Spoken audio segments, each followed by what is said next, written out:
What's up everybody? Today I'm going to get my crafting up to level 54. I am going to start this video by stealing some money from the Arty Knights.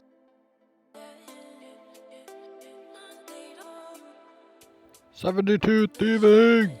Keep on stealing." Now that we are here, I'm going to need two things. My dig side pendant as well as a ring of dueling. A pickaxe is also going to come in handy because I have to mine the sandstone. So let's get going with the dig side pen to the fossil island. I'm going to use the giant teleport mushroom to teleport to Mushroom Meadow. Let's get going.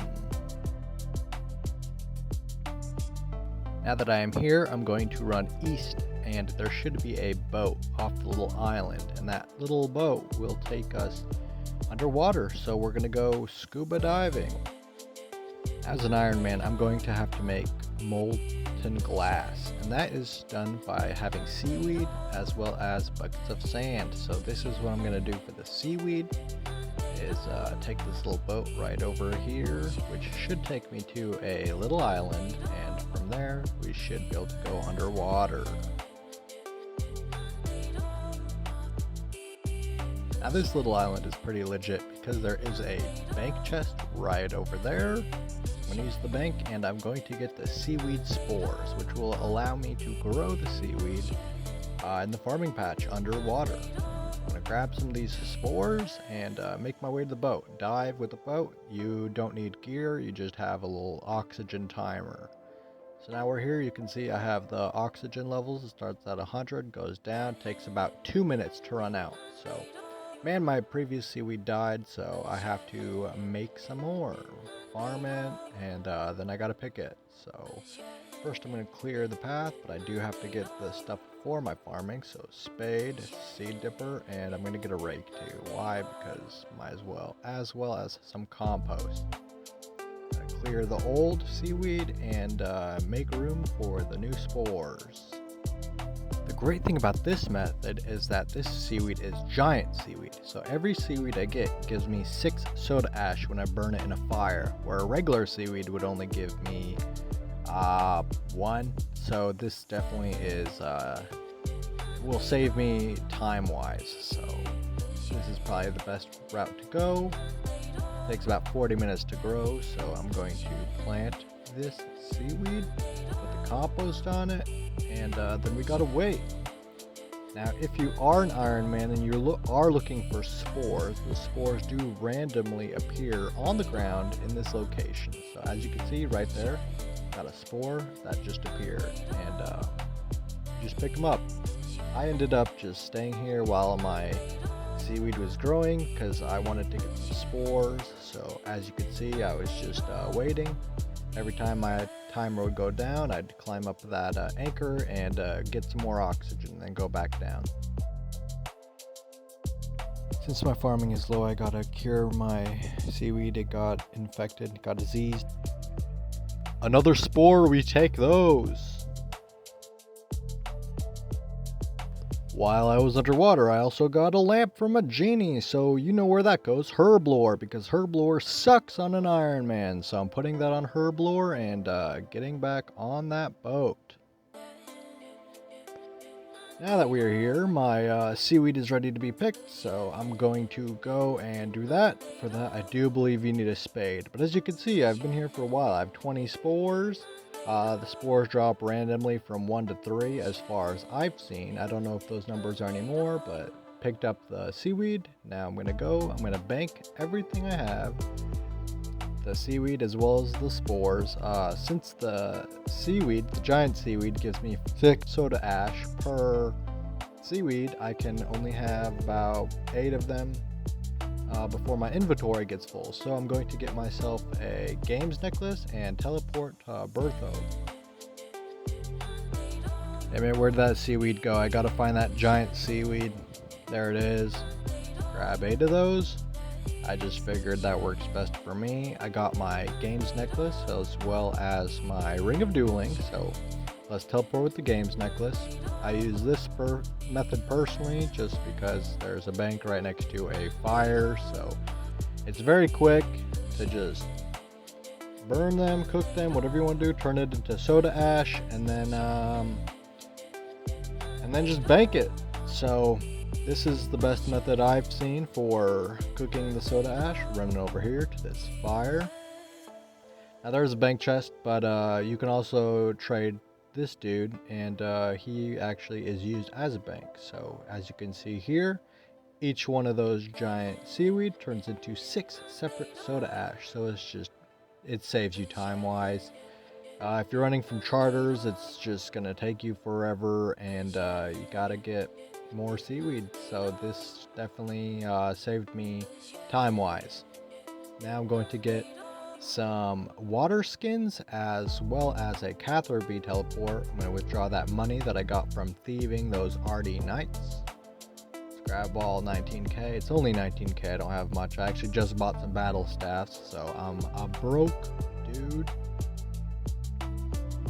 So here when we're in cathar bee, I'm going to first take my water skins and refill them with water. Yeah, filling it up. Now I'm going to run over to the farming patch because there is a farming shop that sells empty buckets, which we will need for this second step, which is getting the sandstone. When you have the sandstone, you can grind it down and put it into buckets for buckets of sand. And as you can see, my farming sucks. So mostly everything is dead.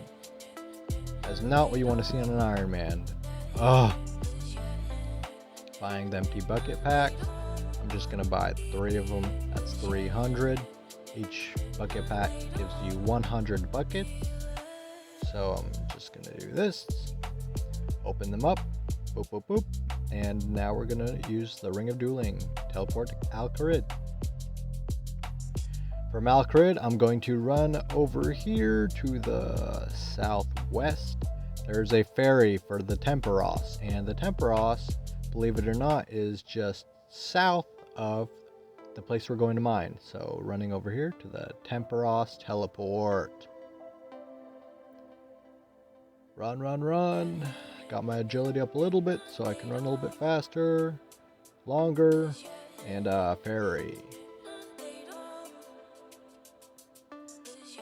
Once you are here, you're gonna run east, as far east as you can.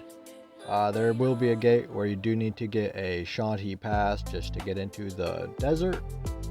There should be a dude over here. Where is he? That's the gate. There's the guy. So I'm going to buy a shanty pass, and then I'm going to pass through this gate. And I'm going to run north. First mining patch up here, it's just some regular rocks and stuff to mine. I'm going to skip that. It's not something I need. But up here there's this little gated area, and you can mine granite as well as the sandstone. So I'm going to look for those golden rocks, which are right up here in this corner. They're I don't know if you want to say that's lighter or what. It just looks like ground. All right, fill up an inventory. Once you get a full inventory of sandstone, they come in different levels. You trade this dude, and what I'm gonna do is give him my empty buckets. So let's give him the 300 empty buckets. He'll take them, and then put your sandstone in that grinder. And then once you do that, you're gonna go get more. Just gonna keep mining, fill up another inventory. Boom, just like that. Keep it going, run back and forth until you have a full inventory. I'm gonna do this for a little bit.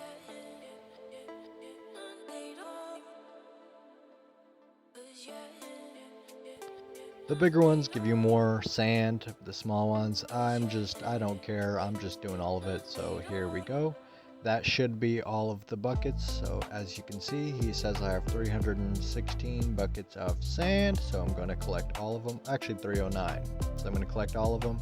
He's going to charge you 50 coins per bucket. So I'm just going to grab all of them. Now I'm going to teleport. From here, you want to go downstairs. Actually, that wasn't the wrong place. That was the right place. And then once you're down here, there's an easy way to get to Edgeville by using the Soul Wars teleports. Running over here, it's faster than just running south to the wilderness. Right here, boom, Edgeville. In Edgeville, I'm going to run to the bank. Run as fast as you can. Getting rid of my energy.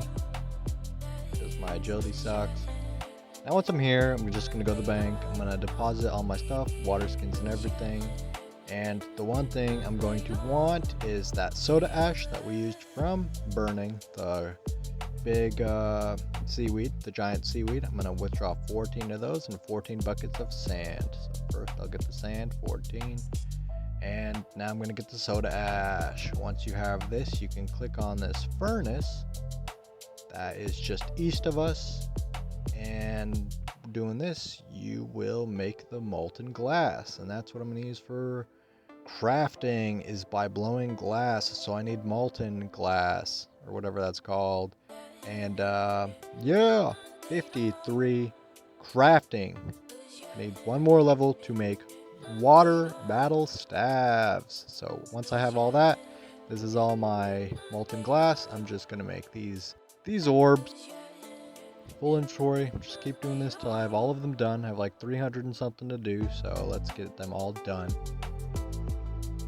There we go, 54 crafting. Now I can make water battle staves. Yes.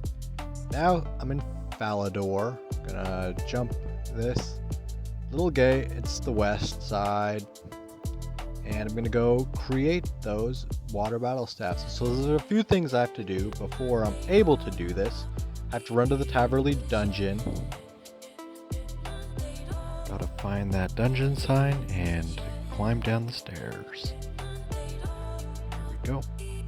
Now that we're inside of the dungeon, we have to run north, find this gate, cross this gate, get inside this other one, keep running east down this hall until it starts going south. Run past the axes, keep running south.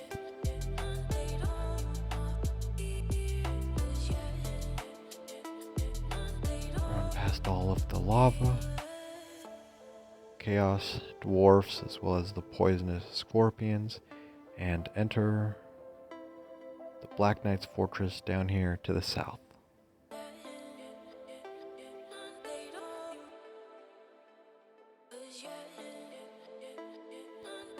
Now we gotta make our way to the east of this Black Knight's fortress, and there is a jail.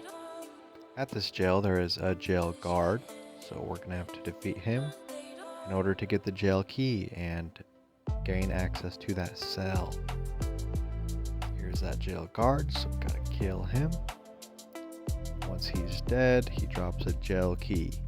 We pick up the jail key and go to the south jail. There's a guy in there. You're going to talk to this dude and you're going to ask him if he has any adventures. He will give you a dusty key, which is what we need in order to get further into the dungeon and make our way to the water obelisk. Now that we have the key, we can exit the Black Knight's fortress, make our way back to that lava, past these hill giants, cross the bridge over the lava, and make our way north until we see a gate past the luster demons, which are just up ahead. These are the demons. Make our way into the cave with the blue dragons. We gotta run west now until there is a second way to go south. So we'll take that, run around past the black demons. They do hit hard, as you can see. I got close to dying here. Gotta keep running.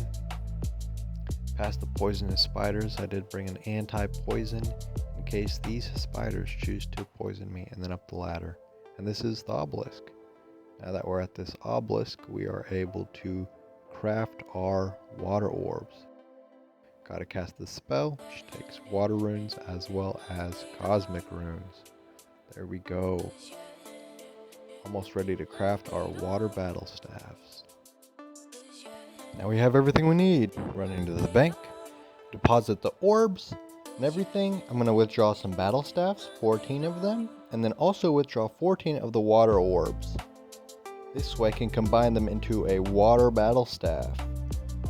Yes, this is what we were going for. This is going to be a great little money maker. Since I do have the Varrock Diary, I'm able to get battle staffs daily, and now we're gonna high alch them once we turn them into battle staffs, water battle staffs. And this is just money. Every day you get a battle staff for about 7k. With the water orb on it, you can high alch them for 9k. So that's just profit. So over time, this is gonna make me money. More money than I put into it. Yes, money maker. This is exciting, and definitely is gonna help further the count. So, woo! We've done what we need to do. Now we can make water battle staffs. Woo! Ironman Adventures number 1 done.